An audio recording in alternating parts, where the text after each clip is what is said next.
Hey everyone, Marcin here, and I'm going to be bringing you a brand new series. I'm going to be calling this the Track Trek, where we take an album and we go track by track, and I just give my feelings towards them. I don't know how far this series will go. I plan on doing at least every Megadeth album, but maybe I'll go further. So for the first episode, I thought it'd be interesting to do Super Collider, because this is an album where I think a good amount of people don't like, and for me, I like all of the Megadeth albums, so I thought it'd be an interesting episode to start with, because this album for me was very interesting, because when it first came out, I enjoyed it. And then after a while, I got sick of it. And then I heard it again way later, like I think literal years later, and I liked it again. But don't get me wrong, it is not even close to one of my favorites. But without getting too into that, let's start the track trek. So the first song on the album is Kingmaker. And this is a song that I think a lot of people do like. Even if they're not a fan of Super Collider, I think there's a good amount of people that do like this song, and myself included. I think this song is really, really good. I really like the effect that they have in the beginning. I think it's really cool. I think the riff that plays before the chorus is really, really good. And the chorus itself I really like. And I love the fact that the first track on the album has that signature, what I call, Dave Mustaine snarl. The row! I don't know if I'll end up putting it in the video, but I can't really get the noise right now. But that Dave Mustaine snarl thing, I don't know, I call it a snarl. But the signature Dave Mustaine noise, they have that in the first track, so I think that's awesome. And we're going to get to that noise later on, because there's another song that has that, and yeah, we'll get to that. But this song is probably the only fast-tempoed song that I can listen to whenever. It doesn't have to be when I'm listening to the whole album. This song isn't my all-time go-to or anything, but if it's on in a car ride or something, I could definitely jam out to it. But some of the other fast-tempoed songs, yeah, I wouldn't really go out of my way to listen to them. It would have to be just while I'm listening to the album. So overall, I think Kingmaker is a really good song. So next up, we have Super Collider. Now, this song, I just think is really odd. I do like the song, but this song was the main single, and I feel like this song gives off the feeling that that's what he was going for. Which it was. I'm pretty sure this was supposed to be like the radio song, but I just don't see how he felt that this would have been. It's just really odd to me. Again, I don't dislike the song, but I feel like even just the emotion that this song is supposed to give off or pull from the listener, I feel like there's other songs on the album that do a better job at it. This song to me feels like Dave trying to make a radio song, where I feel like before, when it would happen, maybe he was trying to do that, but it didn't feel like he was. Hopefully that makes sense. This is probably a bad way to try to explain this, but it would be like if you bought something that was 100% metal, and that's what you wanted, but they kind of just put something around it, like paint or something. So it's like, it's still 100% metal, but you have paint on it that you didn't want. I don't know, there's probably a better way to explain it, but this song to me just feels like it was the song that he was trying to make as the radio song. And I wish that that wasn't the case, because I think Dave Mustaine is super talented and a well-rounded musician, so it's not that I don't think he's capable of doing it. Maybe there was some level of him forcing himself, I don't really know. Again, it doesn't affect the fact that I like the song, but I don't know, I get that feeling off of it. It really doesn't affect me when I'm listening to it, but I am just confused about his decision with this song and just the song in general. Because I also don't really see how a radio hit would have the lines that it does. It's all fine up until the chorus. Till the world explodes like a super collider? Like, what? I just don't see how that's a catchy line. I personally don't even understand it. I'm sure it makes sense, and I'm sure a quick Google search, I would understand it. And I think at the time, listening to interviews and stuff, I knew what a super collider was or what it could cause. But I just don't see how that's a catchy, memorable line. Also, something else that I wanted to point out, just because I think it's kind of fun, is that when he says wicked, mean, and cruel, I'm from New England, so I knew what he meant, but people over here say wicked as a way of saying, like, really or very. So it's almost like it comes off as him saying wicked mean. So it's interesting to just see that order of words, because people over here would say wicked mean, but without the comma, to mean like very mean. I don't know. I don't even really know why I'm saying it, because I knew what he meant when he said it, and there's probably no one that didn't get what he was saying, but I don't know. I just thought it was a fun little tidbit, because not everyone uses wicked that way. But yeah, I don't know. I don't really have much else to say about the song. I like it, but still a confusing one for me when it comes to what he thought the song could do for the album. Next up, we have Burn. Now, with this song, I love the way that it starts off with the solo that plays, but after that, though, this is definitely one of those songs that I can only listen to when I listen to the full album.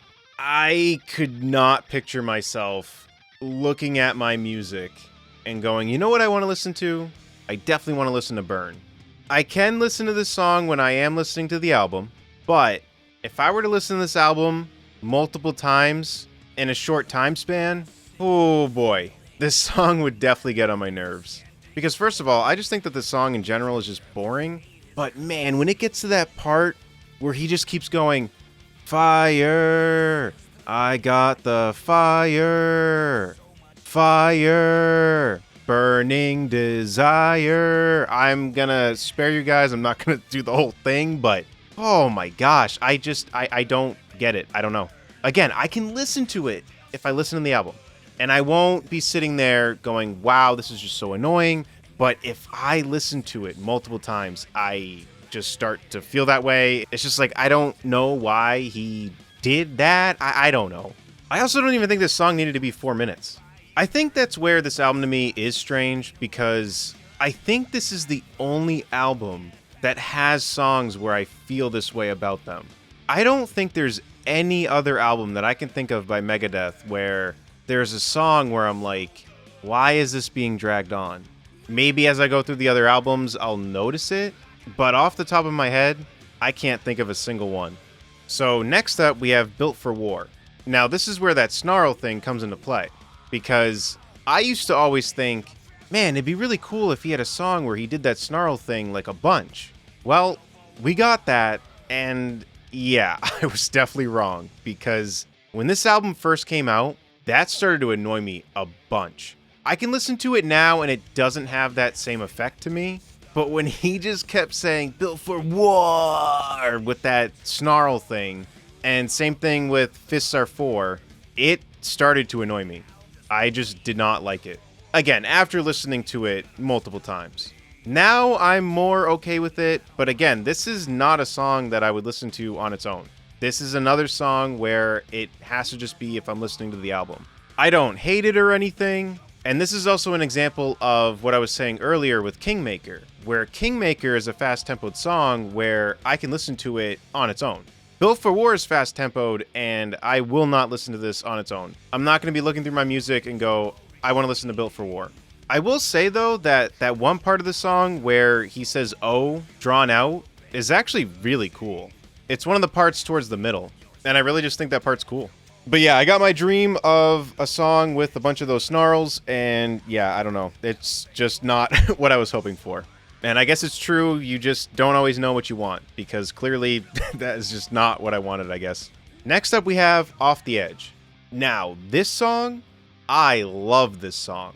This is a song that I've listened to quite a bit. I love the overall feel of it. I also really like the way that the beginning of the song totally just sets the whole mood for the song. It grabs that certain emotion out of you, and you're just in it. And you're just along for the ride. I think the lyrics fit the mood of the music really, really well, and the song just feels like a complete package. I really, really like the way that the verses are sung over the music. And yeah, I don't know, I really just like this song. I think they did a really good job on it. It's one of those songs where I wish more people have heard it, because I think a lot of people just really didn't want to listen to Super Collider, which I understand, but I wish more people had given it a chance just to hear some of the other songs on it.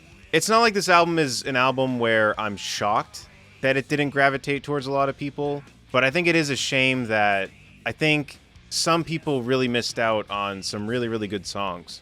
And I really feel that this is one of them. And I think Off the Edge might actually be my favorite song off the album currently. Next up is Dance in the Rain. Now, this song, I'm pretty sure was one of my favorites at one point. That's why with Off the Edge I said currently, because I'm pretty sure Dance in the Rain was my favorite at one point. This song, similar to Off the Edge, how it just grabs that emotion out of you, I feel that with this song big time. It just freaking grabs you. This song is looking for you to feel a certain emotion, and you just feel it. Well, at least for me. Music doesn't hit everyone the same, but for me, it freaking grabbed me. I think that the chorus of this song is really, really fun to sing along to, and I really like his vocal delivery on the second verse. I will say though, and this is probably not a popular opinion, I mean, who am I kidding? No one even talks about this album, but when the song changes tempo, it's definitely fun, and I don't hate it, but I don't think it really does anything for me. I think if the song had just ended before that happened, I think I would have been fine. Now, it could have to do with the fact that Dave Mustaine's not singing that part. He has some lines that he says, but he's not doing a majority of it. They have David Draiman from Disturbed singing that part, and I just don't really listen to Disturbed, so that does nothing for me. I've never really been into his vocals, so that could be part of what it is. But again, I don't dislike the part. It's fun, but I don't think I'd mind if it wasn't there, because I think this song just does such a good job at getting that certain emotion out of you that I just don't think that tempo change is really necessary, because it changes that initial emotion that it kind of pulled out of you. Next up, we have Beginning of Sorrow. So this is where we get to the part of the album where it just kind of starts to lose me. I will say I do feel better about this song now than a while ago, but I think if I listen to this album more often, I think it would probably get back to where it was. Maybe not with this one, more so probably with the track that we're going to talk about after. But when I'm listening to this album and I get to Beginning of Sorrow, I don't dislike it as much as I did before. I do enjoy it, but it is definitely not a highlight of the album. I think no matter how much my mood can shift on this album throughout the years, I don't think this could ever be a part of the album where I get super pumped that I'm at that part of the album. But I really don't think the song's terrible. I think I definitely disliked it more back then, but I did enjoy it when I was listening to it recently. I think it's one of those songs where it's not amazing, it's not terrible, it's just okay. I can listen to it, it does no harm, and I move on. But the Blackest Crow, the next song we have to talk about. Now, this song, it does not take long before that twangy guitar or banjo or whatever it is will get on my nerves. It's not that they can't do different stuff. I like a lot of their different stuff. Even with one of the bonus tracks, we'll get to that when we get to it, but I like when they do different stuff. But the guitar specifically in the Blackest Crow, I just never liked the feeling of it. I know this song means a lot to Dave Mustaine because of the lyrics and what the lyrics are about. And I'm someone that really likes when he has those emotional songs. But the Blackest Crow just does not do it for me. It feels like it's a wannabe country song, but then realizes it doesn't want to be a country song, so then it's not a country song. I will say, the song does paint a really good picture, because that guitar fits for thinking of like an empty house or an abandoned house out in like an open, dry area. So it paints a picture, but yeah, I don't know. I don't hate it. Again, I can listen to the whole album, but this song does nothing for me. Even knowing the story behind the song, it still just does nothing for me. I think that the song after this one does way more than what this song does. And it's really weird to me because they both deal with the same subject matter, which is Alzheimer's disease. But to me, Forget to Remember, the next track on this album, I think this song does a way better job at just pulling that emotion out of you, like some of the other songs I've talked about on this album. Which that could be where, with the Blackest Crow, he was just going with a different approach with it. Because again, like I said, it paints a really good picture. But in terms of me and what I like and what resonates with me, Forget to Remember is just amazing to me. I don't know if this was ever my favorite song off the album. I don't know if it ever went that high. I feel like it was at one point. But I really, really, really like this song. The only thing about this song that always kind of felt strange to me was the last verse, where he says the culprit was the mercury. The line just feels really direct, compared to all the other parts of the song. It doesn't ruin the song or anything for me, but it just feels a little weird to hear him say, "They made the lock and broke the key. The culprit was the mercury." It just feels a little weird hearing it in the song, because it's not too often that you hear someone just say mercury. But again, it's not terrible, it's just something that I had noticed, and I think it's just always kind of stood out to me. Kind of like how Sweating Bullets is one of my favorite songs by Megadeth, but Tell It to Reader's Digest is just kind of a corny line. The line in this song isn't corny, but I feel like it's a line that really only Dave Mustaine would kind of write. But I love this song, I think it's incredible, and it's another one of those songs where I wish more people have heard it. Next up we have Don't Turn Your Back. So I think this song is cool, but I don't think I have ever felt that that intro was necessary. Maybe for some people that are more guitar heads than me, like that intro, but for me it just doesn't really do anything. It's just kind of like, can we get to the song? Other than that, I don't really have much to say about the song. I definitely like it. I will say though, even though I don't care for that intro, it is cool they kind of go back to it when they end the song. Next up we have Cold Sweat. Now this song I definitely don't have much to say, because I don't have any attachment at all to the original, so for me it's just a cool cover. I do think though, as a closing song without the bonus tracks, I don't think it's as good of a closer. But again, I don't really have much to say about it, so I'm going to go on to the next one, which is All I Want. So out of the two bonus songs, I definitely like this one less than the other one. This song isn't bad, but I just don't really have much to say about it. So we'll move on to the final track, which is A House Divided. Now with this song, I remember Dave had showed that they got the guy who did the horns on A World Needs a Hero to play on this album.